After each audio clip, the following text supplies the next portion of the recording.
नमस्कार मित्रांनो, मुरांबा मालिकेच्या आजच्या भागामध्ये रमा ही 2 वेण्या सोडून टाकते आणि कावेरीला म्हणत असते की मी कुठेतरी कमी पडले म्हणूनच मी माझ्या संसारात हारले.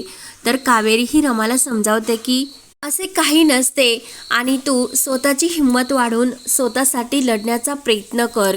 आणि हे बघ, अक्षय रावांचं रेवावर अगोदर प्रेम असेल, पण प्रेम हे कायम स्वरूपाचं नसतं ग. ते एक क्षणिक सुख असतं आणि ते भावनेच्या भरात होऊन जात असते. याचा अर्थ असा नसतो की अक्षय रावांच्या मनामध्ये अजून सुद्धा त्या रेवाला काही जागा असेल. आणि रमा शेवटी तो माणूसच आहे. एखाद्या वेळेस एखादी व्यक्ती आवडते, पण ती कायम स्वरूपाची नसते ग, तात्पुरती असते. आणि कदाचित असे सुद्धा झाले असेल की अक्षय रावांना रेवाजवळ गेल्यानंतर समजले असेल की रेवा कशी आहे ते. कारण शेवटी जवळ गेल्यानंतरच माणसाला माणसामधल्या चुका आणि सर्व काही दोष हे लक्षात येतात.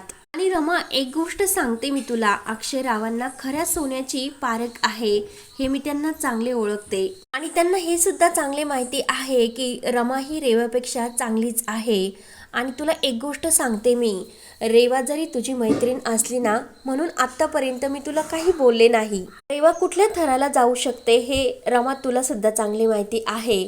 तर रमा म्हणत असते की आई, प्रश्न त्या गोष्टीचा नाही, पण त्यांनी इतकी मोठी गोष्ट माझ्यापासून का लपवली याचे मला वाईट वाटते. कावेरीला या गोष्टीचा भयंकर राग येतो आणि ती रमाला म्हणत असते की काय ग रमा, तुला लग्न मोडायचेच आहे का? एकाच गोष्टीचा विषय तू किती वेळेस तोच विषय का तू इतक्या टांगणीला धरला? आणि तुला जर मोडायचे असेल तर मोडून टाक. पण एक गोष्ट सांगते, उद्या अक्षयराव तुझ्याबरोबर बोलण्यासाठी येथे येणार, त्यामुळे तू त्यांच्याशी व्यवस्थित शांतपणेच बोल. मी तुला त्यांना माफ कर असे सांगत नाही, पण कुठल्याही गोष्टी ह्या शांतपणे विषय ते सोडवता येतात. हे नातं तू टिकवायचा प्रयत्न कर, नात्याला एक संधी दे, म्हणून तू त्यांच्याशी प्रेमाने बोल, त्यांना समजून घे. त्यामुळे आता यापुढे मला रडणारी रमा माझ्यासमोर नकोय, त्यामुळे स्वतःला जरा समजावण्याचा प्रयत्न कर, असे स्पष्ट शब्दात कावेरी ही रमाला समजावते. तर रमा आपले डोळे पुसते आणि केस आवरते. त्यानंतर इकडे अक्षय हा तयारच होत असतो आणि सीमा त्याच्या रूममध्ये येते. सीमा म्हणते की अरे अक्षय बाळा, आज विजयादशमी आहे, त्यामुळे तू असं नाराज नको राहू आणि हे सोन्याचं पान घे. तेव्हा लगेच अक्षय म्हणतो की आई, माझे सोनं खरंच हरवलं ग. सीमा म्हणते की नाही रे बाळा, काहीच हरवत नसते. जे आपलं असतं ना, ते आपल्याकडे परत येत असते. तो विचार सोडून दे आणि छान तयार हो, रमाकडे जा. आज विजयादशमी आहे ना, त्यामुळे तू तिला सुद्धा सोनं दे आणि प्रेमाने एकमेकांशी बोला. सर्व काही खूप छान होईल रे. अक्षय म्हणतो की आई, सर्व काही खरंच छान होईल का ग? तर सीमा म्हणते की हो बाळा. तर मनात सीमा म्हणत असते की आज सणाच्या दिवशी माझी सून घरी आले हेच माझ्यासाठी खूप महत्त्वाचे आहे. तर त्यानंतर इकडे बाहेर दसऱ्याची मस्त पूजा मांडलेली असते, गुरुजी सुद्धा आलेले असतात. तर सर्वजण छान तयार होतात. अक्षय सुद्धा तयार होऊन बाहेर आलेला असतो. तर पार्वती आजी म्हणते की गुरुजी, हा सुद्धा माझा एक नातू आहे आणि हा सुद्धा पूजेला बसणार. तेव्हा पार्वती आजी म्हणते की अक्षय बस आता तू सुद्धा पूजेसाठी. अक्षय म्हणतो की नाही आजी, मला जरा बाहेर जाऊन यायचे. आजी म्हणत असते की अरे सणाच्या दिवशी कुठे जायचे तुला?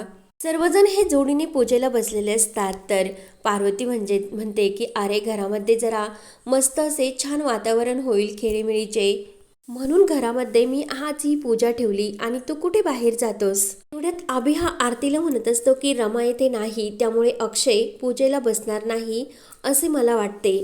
तर आरती ही अभिला म्हणत असते की मला असे वाटते की आई आजी मुद्दाम हे सर्व करतात. त्यानंतर इकडे आपली जान्हवी सुद्धा म्हणत असते की इतका मोठा सण आहे आणि आपली रमा घरामध्ये नाही. रमा असती तर तिने छान प्रसाद बनवला असता आणि आता रमा नाही, त्यामुळे आपल्याला बाहेरची मिठाई खावी लागणार. तर पार्वती आजी ही जान्हवीकडेच बघत असते. तर पार्वती आजी म्हणते की आनंद, आज घरामध्ये पूजा आहे आणि तुमची कसली कुजबूज चालली? तेव्हा आनंद म्हणतो की मी नाही, जान्हवी माझ्या कानामध्ये सांगत होती रमा नाही, आणि रमा असती तर तिने खूप छान असा प्रसाद बनवला असता. तर जान्हवी म्हणते की आई आजी मी नाही, आनंदनेच अगोदर सुरुवात केली होती. तर पार्वती आजी त्यांच्यावर चिडते आणि त्यांना शांत राहण्यासाठी सांगते. तर शशिकांत हा सीमाला म्हणत असतो की मी तुला बायकोचा मान दिला म्हणून आज माझ्यासोबत तू इथे पूजाला बसलीस. नवऱ्याचे प्रत्येक गुन्हे हे बायकोला माफच करावे लागतेत आणि असं दुःखी चेहरा का करतेस? स्वतःच्या मुलाला बायकोला भेटता येत नाही याची तुला जास्त दुःख वाटते ना, म्हणून शशिकांत हा हात उगारतो. सीमा ही रागाने शशिकांतकडे बघत असते. त्यानंतर इकडे पार्वती आजी मात्र ऐकायला तयार नसते आणि अक्षयला बळजबरीने ती पूजेसाठी बसायला सांगत असते. त्यावर अक्षय पाटावर बसतो तर गुरुजी विचारतात की तुमची पत्नी कुठे आहात?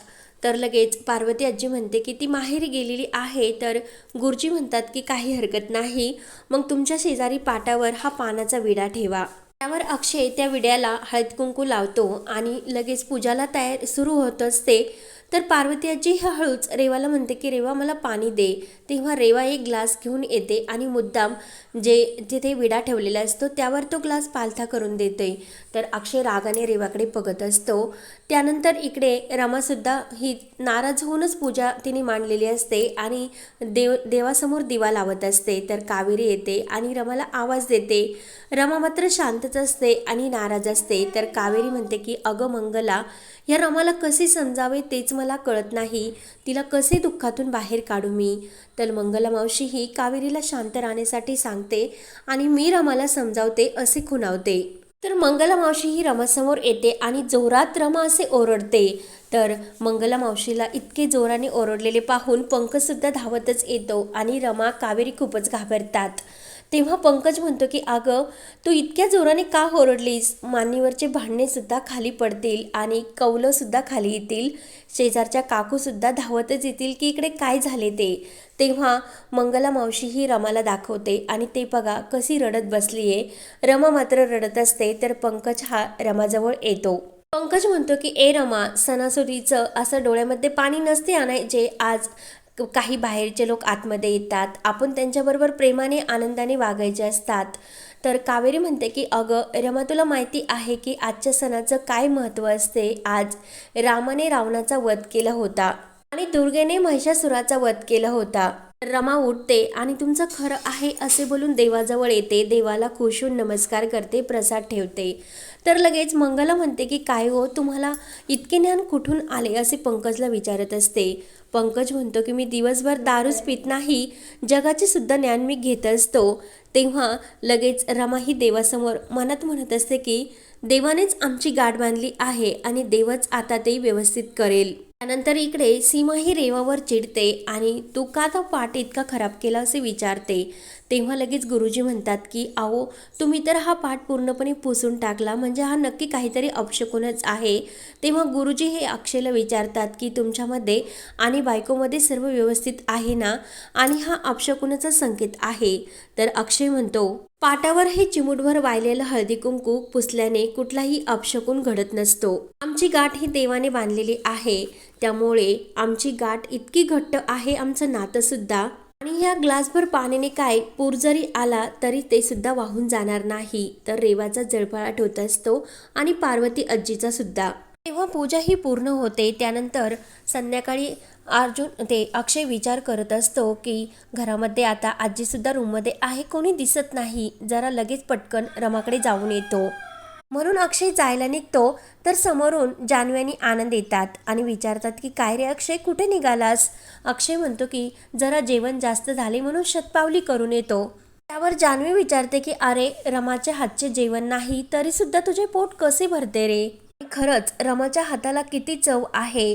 रमा या घरामध्ये जेवण करण्यासाठी नाही तर माझा पोटसुद्धा व्यवस्थित भरत नाही. आणि रमा घरामध्ये नाही, माझं तर 3 किलो वजन वाढले. अक्षय म्हणतो की काय वजन वाढले?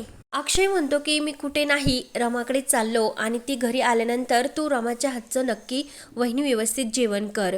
तेव्हा लगेच आनंद आणि जान्हवी म्हणतात की हो जा लवकर. तेवढ्यात रमाकांत काकासुद्धा येतात आणि म्हणतात आज जर रमा या घरामध्ये असती तर तिच्या हातचे एक छान रोप लावले असते, कारण रमाने लावलेलं रोप हे छान फलं म्हणजे येत असतं. तेवढ्यात रमाकांत काका म्हणतात की जा लवकर, कोणी येण्याच्या अगोदर.